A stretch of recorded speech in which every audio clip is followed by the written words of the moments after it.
आज मैं आपको नवरात्रि के चौथी देवी की कथा सुनाने जा रही हूँ। उनका नाम है कुष्मांडा माता। नवरात्रि के चौथे दिन माँ दुर्गा के चौथे स्वरूप कुष्मांडा देवी की पूजा की जाती है। देवी कुष्मांडा का यह रूप सृष्टि की उत्पत्ति, ऊर्जा और प्रकाश का प्रतीक है। यह देवी का वह स्वरूप है जो हमें जीवन में सकारात्मक ऊर्जा, ज्ञान और सृजनात्मकता का महत्व सिखाता है। उनकी हंसी से ब्राह्मण की उत्पत्ति हुई, इसलिए उन्हें आदि शक्ति या सृष्टि की उत्पत्तिकर्ता भी कहा जाता है। आइए जानते हैं हम देवी कुष्मांडा की विस्तृत कथा।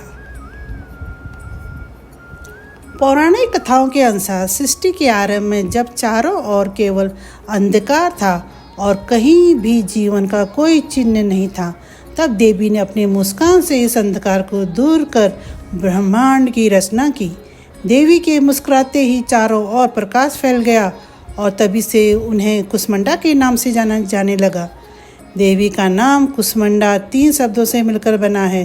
कु किसी भी वस्तु का छोटा करना, उष्ण ऊर्जा, ताप और अंड ब्रह्मांड, इसका अर्थ है उन्होंने अपने अल्प मुस्कान से छोटे से ब्रह्मांड की रचना की।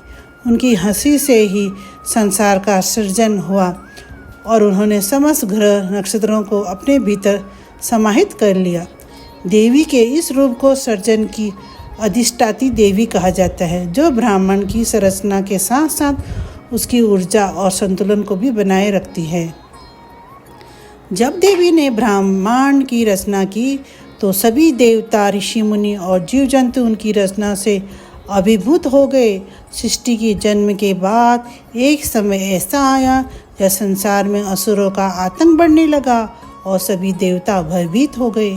असुरों के अत्याचार से तंग आकर सभी देवतागण देवी की शरण में पहुँचे और उनसे संसार की रक्षा की प्रार्थना की। देवी कुष्मांडा ने देवताओं की प्रार्थना सुनकर उन्हें आशीर्वाद दिया और असुरों के आतंक को समाप्त करने का वचन दिया। अपने तेज और प्रकाश से उन्होंने अपने सभी असुरों को भस्म कर दिया और संसार में पुनः शांति और संतुलन स्थापित किया। इस प्रकार देवी कुष्मांडा ने केवल सृष्टि की रचना की बल्कि उसकी रक्षा भी की। कुष्मांडा देवी की कथा हमें यह सिखाती है कि जीवन में अंधकार और नकारात्मक को अपने आंतरिक ऊर्जा और सकारात्मक सोच से दूर किया जा सकता है। जब हमें अपने भीतर सकारात्मक ऊर्जा का संचार करते हैं तो कठिन से कठिन परिस्थितियों का सामना भी आसानी से कर सकते हैं। देवी का यह रूप हमें यह भी सिखाता है कि सृजन और विनाश दोनों ही आवश्यक है, लेकिन सृजन को हमेशा विनाश पर प्राथमिकता दी जानी चाहिए।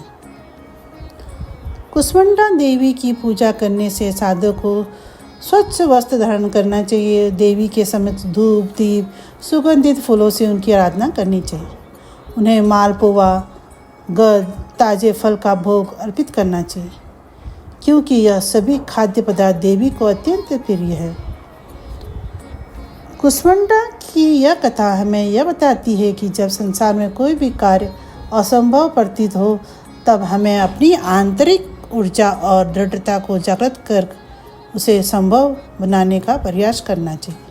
जिस प्रकार देवी ने अपनी मुस्कान से अंधकार को दूर कर ब्रह्मांड की रचना की, इसी प्रकार हमें भी अपने जीवन में सकारात्मक ऊर्जा के माध्यम से किसी भी चुनौती का सामना कर सकते हैं। इस प्रकार नवरात्रि के चौथे दिन देवी कुष्मांडा की पूजा करके आप अपने साधक को मानसिक शांति, स्थिरता और स्वास्थ्य का आशीर्वाद प्राप्त होता है और वह अपने जीवन में प्रत्येक कार्य में सफलता प्राप्त करता है।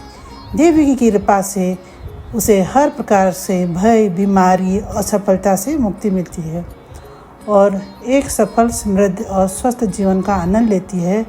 और आप सभी भक्तों पर कुष्मांडा माता की कृपा बने रहे। जय माता दी।